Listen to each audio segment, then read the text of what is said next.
కారణం ఏంటి? చాలా విమానాశ్రయాలను కూడా తాత్కాలికంగా నిలిపివేశారు. సుమారుగా 23 విమానాలు రద్దయిపోయాయి. 826 విమానాల్లో కొంత ఆలస్యంగా నడుస్తున్నాయి. అప్డేట్స్ ఏంటి? ఎటువంటి కారణాలు తెలుస్తున్నాయి? అంటే సాంకేతిక సమస్యతో అమెరికాలో విమానాలు నిలిచిపోయినట్టుగా తెలుస్తా ఉంది. ఎలాంటి సైబర్ అటాక్ జరగలేదు, ఎలాంటి ఇంకా ఇంటర్ఫియరెన్స్ జరగలేదు విదేశాలకు సంబంధించిన టెక్నికల్ అంశాల్లో అనేటువంటిది ప్రస్తుతానికైతే చెప్తా ఉన్నారు. కేవలం సాంకేతిక సమస్యలు, టెక్నికల్ ఇష్యూస్ తో విమానాలు లేట్ గా బయలుదేరేటువంటి అవకాశం ఉంది. కొన్ని అయితే 28 విమానాలు ఆల్రెడీ రద్దయ్యాయి. మొత్తం 826 విమానాలు ఆలస్యంగా పోతున్నట్టుగా తెలుస్తా ఉంది. దానికి సంబంధించి రీషెడ్యూలింగ్ చేస్తా ఉన్నారు. ప్రయాణికులు ఆందోళన చెందొద్దు, టెక్నికల్ అంశాల ఆధారంగా కాస్త డిలే ఉంది, ఆ డిలేకి సహకరించాలనేటువంటి ప్రయాణికులని కోరుతున్నారు. ఈ సమస్య కారణంగా మొత్తం 826 విమానాల ఆలస్యంగా నడవడంతో వేల మంది ప్రయాణికులు వీళ్ళంతా కూడా తీవ్ర ఇబ్బందులు పడతా ఉన్నటువంటి సిచ్యువేషన్ ఉంది.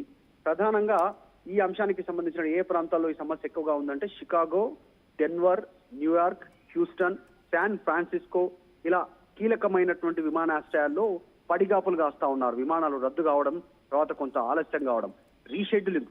విమానాలు రద్దు కాలేదు కానీ రీషెడ్యూలింగ్ కి చాలా టైం పట్టే ఉంటుంది. దాదాపు 10 నుంచి 20-30 గంటల సమయం తీసుకునేటువంటి అవకాశం ఉంది ఇన్ని విమానాలను రీషెడ్యూల్ చేయడానికి. సో అంతసేపు ప్రయాణికులు దాదాపు ఒక రోజుకు పైగా పడిగాపులు విమానాశ్రయంలో పడిగాపులు కాల్సినటువంటి సిచ్యువేషన్ ఉంది. దీనిపైన ఇప్పటికే విమాన సంస్థ యునైటెడ్ ఎయిర్లైన్స్ దీనికి సంబంధించి రెస్పాండ్ అయ్యారు. సాంకేతికంగా సమస్య ఏదైతే టెక్నికల్ ఇష్యూ తలెత్తిందో దాన్ని ఆల్రెడీ రీసాల్వ్ చేశాము, దీన్ని రీషెడ్యూల్ చేయడానికి కాస్త సమయం పడుతుంది, సహకరించాలనేటువంటిది ఇక వెంటనే సాంకేతికంగా దీనికి సంబంధించినటువంటి దానిపైన దృష్టి పెట్టారు, సమస్యను సాల్వ్ చేసినటువంటి పరిస్థితి ఉంది. కొంతమంది ప్రయాణికులేమో సోషల్ మీడియాలో రెస్పాండ్ అవుతూ ఇలాంటి నిర్లక్ష్యమైనటువంటి దానికి బాధ్యత ఎవరు తీసుకుంటారు దీనికి అనేటువంటి, మా షెడ్యూల్ అంతా ఇబ్బందికరమైనటువంటి పరిస్థితిలో పడింది, మా షెడ్యూల్ మీ సాంకేతిక సమస్య తలెత్తడంతో ఇప్పుడు మా షెడ్యూల్ అంతా మేము మళ్ళీ రీషెడ్యూల్ చేసుకోవాల్సినటువంటి అవసరం ఉంది అనేటువంటిది వాళ్ళు సోషల్ మీడియాలో రెస్పాండ్ అవుతున్నారు. గంటల తరబడి వెయిట్ చేయలేమంటూ కొంతమంది రెస్పాండ్ అవుతున్నటువంటి పరిస్థితి. కొంతమంది ఏమో సాంకేతికంగా సమస్య తెలిసిన వెంటనే కొంతమంది ప్రత్యామ్నాయ మార్గాలు ఎంచుకున్నారు. అక్కడ నుంచి తిరుగు ప్రయాణంలో అక్కడ నుంచి వెళ్ళడానికి ప్రయత్నం చేస్తున్నట్టుగా తెలుస్తా ఉంది. ప్రస్తుతానికైతే వేల మంది ప్రయాణికులు విమానాశ్రయంలో పడిగాపులు కాస్తున్నటువంటి సిచ్యువేషన్ ఉంది. అంటే బేసిక్గా ఇటువంటి విమాన ప్రయాణాలకు సంబంధించి హెల్త్ ఎమర్జెన్సీ ఉండొచ్చు, రకరకాల కారణాలు అంటే ఉండొచ్చు, వేగంగా వెళ్ళిపోయి అక్కడ తన సమస్యని పరిష్కారం కోసం తమకు ఒక ఈజీ రీచ్ కోసం వినియోగిస్తూ ఉంటారు. అటువంటి ప్రయాణికులకి తిరిగి వాటిని చెల్లిస్తున్నారా, అమౌంట్ని తిరిగి ఇచ్చేస్తున్నారా? అప్డేట్స్ ఏంటి? అంటే జస్ట్ నిజంగానే కొద్దిమంది ఎవరైనా అట్లా ప్రయత్నం జరుగుతాయి. విమానాలు రద్దయినటువంటి వారికి ఖచ్చితంగా రిఫండ్ వచ్చేటువంటి అవకాశం ఉంది. ఖచ్చితంగా దానికి ఎంత మేర రిఫండ్ చేస్తారనేటువంటిది క్లారిటీ లేకపోయినా రద్దయినటువంటి విమానాలు ప్రత్యామ్నాయంగా వారికి ఏమైనా ఏర్పాట్లు చేయమంటే విమానయాన సంస్థ చూస్తుంది. అక్కడే ఎయిర్పోర్ట్ లో దీనికి సంబంధించి సాల్వ్ చేయడానికి లేదు, వాళ్ళకు తిరిగి రిఫండ్ చేయాలంటే రిఫండ్ చేస్తుంది. కానీ రీషెడ్యూల్ అయినటువంటి విమానాలకు సంబంధించినటువంటి ప్రయాణికుల పరిస్థితి ఏంటి అనేటువంటిది కాస్త గందరగోళంగా ఉంది. మరి వెయిట్ చేయమని సహకరించమని కోరుతా ఉంది విమానయాన సంస్థ. మరి అలాగే వీళ్ళు వెయిట్ చేసి సహకరిస్తారా, లేదంటే వాళ్ళు కూడా రిఫండ్ కోసం డిమాండ్ చేసే అవకాశం ఉందా తెలవాల్సినటువంటి అవసరం ఉంది. ప్రస్తుతానికైతే షికాగో, డెన్వర్, న్యూయార్క్, హ్యూస్టన్ ఈ ప్రాంతానికి సంబంధించిన విమానాశ్రయంలో వేల మంది ప్రయాణికులు ఇబ్బంది పడుతుండడంతో సిబ్బంది వెంటనే అలర్ట్ అయ్యారు. యునైటెడ్ ఎయిర్లైన్స్ సంబంధించినటువంటి వీళ్ళంతా కూడా వారిని సముదాయించే ప్రయత్నం చేయడం కానీ వారికి ప్రత్యామ్నాయ మార్గాలపైన దృష్టి పెడుతున్నట్టుగా సమాచారం ఇచ్చే ప్రయత్నం చేస్తారు. ఎలాంటి సైబర్ అటాక్ జరగలేదు, కేవలం సాంకేతిక సమస్య టెక్నికల్ ఇష్యూతో ఇబ్బంది ఎదురైంది. అందువల్ల ఇన్ని విమానాల రాకపోకలకు ఇబ్బందికర పరిస్థితి అయింది అనేటువంటి చెప్పే ప్రయత్నం చేస్తా ఉన్నారు. సో పూర్తి వివరాలు మరికొన్ని సమయం తర్వాత తెలిసే అవకాశం ఉంది.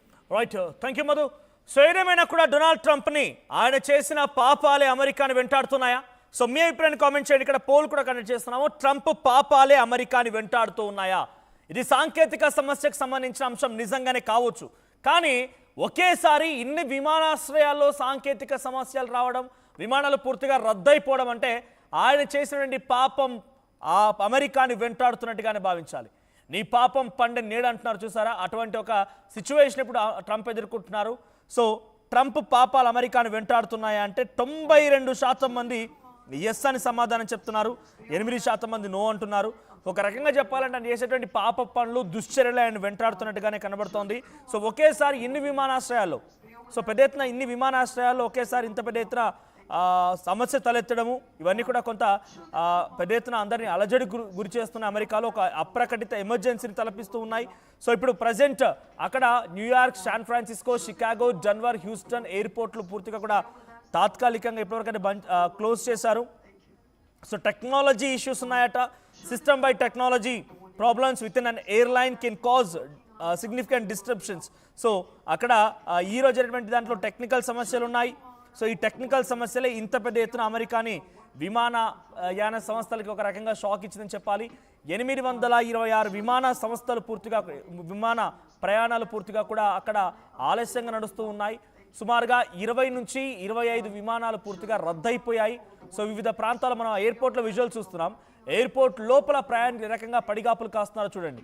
అక్కడ వారంతా ఎమర్జెన్సీకి, హెల్త్ ఎమర్జెన్సీగా ఉండే వాళ్ళు ఉన్నారు, వివిధ ప్రాంతాలకు వెళ్ళిపోయే వారు ఉన్నారు, కొన్ని టార్గెట్స్ రీచ్ కావాల్సిన వల్ల, ఉదాహరణకి ఒక హెల్త్ ఎమర్జెన్సీ గురించి వెళ్ళేటువంటి వారు కానివ్వండి, ఎగ్జామ్స్ రీత్యా వెళ్ళేటువంటి విషయాల్లో కానివ్వండి, ఒక ఎమర్జెన్సీ క్లయింట్ మీటింగ్ అటెండ్ కావాల్సిన వారు కానివ్వండి, అందరూ కూడా చాలా ఈజీగా వెళ్ళిపోవచ్చు, టైం టు టైం ఉంటుందని చెప్పి విమానాన్ని ఎంచుకుంటూ ఉంటారు. కానీ కొన్ని సందర్భాల్లో ఈ విమాన ప్రయాణాలు ఆలస్యం అవుతూ ఉంటాయి. సాంకేతిక సమస్యల కారణంగా విమానాలు రద్దయిపోవచ్చు కూడా.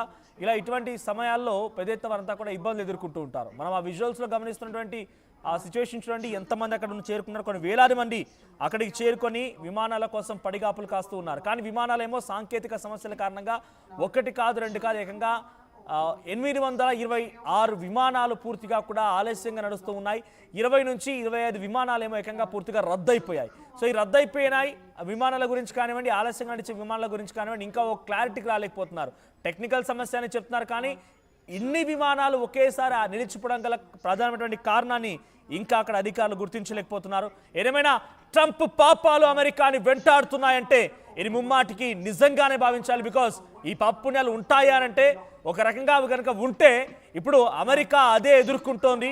అమెరికా వివిధ దేశాలపైన రెచ్చగొట్టి డొనాల్డ్ ట్రంప్ అక్కడ వ్యాఖ్యలు చేయడాలు అవన్నీ కూడా ఇప్పుడు అమెరికాని ఈ రూపంలో వెంటాడుతున్నట్టుగా ఉంది. సో మీ అభిప్రాయం ఏంటి? కామెంట్ చేయండి. అమెరికాని ఇంత పెద్ద ఎత్తున ఒకేసారి విమానయాన ప్రయాణాలు మొత్తాన్ని కూడా కొంత క్యాన్సిల్ చేయడం, మరికొన్ని విమానయాన ప్రయాణాలని ఆలస్యంగా నడవడం పైన ప్రధాన కారణాన్ని ఇంకా అధికారులు ధృవీకరించలేకపోతున్నారు. కాబట్టి డెఫినెట్గా నిజంగా పాప పుణ్యాలు అనేది కనుక ఉంటే ఇప్పుడు ఆ పాపమే వెంటాడుతోంది. ఆ పాపాలే అమెరికాని వెంటాడుతున్నట్టుగా ఉన్నాయి. డొనాల్డ్ ట్రంప్ యొక్క దుశ్చర్యలు, డొనాల్డ్ ట్రంప్ యొక్క పిచ్చి మాటలు, డొనాల్డ్ ట్రంప్ యొక్క మ్యాడ్ మ్యాన్ థియరీ అనే చేసేటువంటి మానసిక రుగ్మతతో పాల్పడేటువంటి చర్యలే ఇప్పుడు ఈ పరిస్థితికి దారి తీసాయా అంటే నిజంగా ఇప్పుడు ఆ సిచ్యువేషన్ ఆ రకంగానే కనబడుతోంది. ఏదేమైనా అమెరికా ఇప్పుడు ప్రస్తుతానికి ఒక పెద్ద సమస్యను ఎదుర్కొంటోంది. అప్రకటిత ఎమర్జెన్సీని ఎదుర్కొంటోంది. చాలా విమాన ప్రయాణాలను కూడా తాత్కాలికంగా నిలిపివేశారు. ఆ తర్వాత మరోవైపుగా చాలా విమాన ప్రయాణాలు కూడా పెద్ద ఎత్తున ఇప్పుడు క్యాన్సిల్ అవ్వడం ఒకటైతే అయితే మరోవైపుగా అవి పోస్ట్పోన్ అవ్వడం, అంటే ఆ సమయానికంటే కూడా ఒక 4-5 గంటల పాటుగా విమాన ఆశ్రయంలో నిలిచి ఉండే విధంగా కొంత ప్లాన్ చేసుకోవాలి. సో ఇక్కడ ప్రయాణికులు కూడా కొంత ఆందోళన వ్యక్తం చేస్తూ కారణం చెప్పండి, మరి మాకు ఎమర్జెన్సీగా వెళ్లాల్సి ఉంది, మేము క్లయింట్ మీటింగ్ అటెండ్ అవ్వాలి, హెల్త్ ఎమర్జెన్సీ ఉంది, రకరకాల కారణాలు ఉన్నాయి, కాబట్టి మాకు ఏదైనా జరిగితే మీదే బాధ్యతనా అనే రకం క్వశ్చన్ చేస్తూ ఒక ఆందోళన చేపడుతున్నారు. అటు అమెరికా ఎయిర్పోర్ట్స్లో కూడా New York, San Francisco, Chicago, Denver, Houston ఎయిర్పోర్ట్లో కూడా ఒక అలజడి నెలకొంది, ఆందోళన వ్యక్తం చేస్తున్నారు. సో వీటన్నిటికీ కారణం ఏంటి?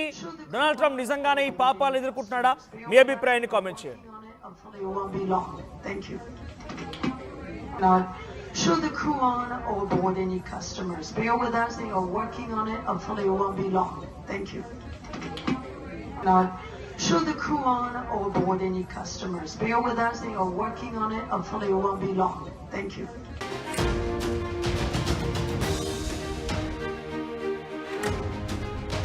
చూస్తున్నాం, అమెరికాలో అప్రకటిత ఎమర్జెన్సీ కొనసాగుతోంది. సడన్ గా ఒక్కసారిగా వందలాది విమాన సర్వీసులు పూర్తిగా నిలిచిపోయాయి. ఆలస్యంగా సుమారుగా 826 విమానాలు నడుస్తున్నట్టు తెలుస్తోంది. పూర్తిగా 23 విమానాలు రద్దయ్యాయి. New York, San Francisco, Chicago, Denver, Houston ఎయిర్పోర్ట్లు పూర్తిగా ఇప్పటివరకైతే తాత్కాలికంగా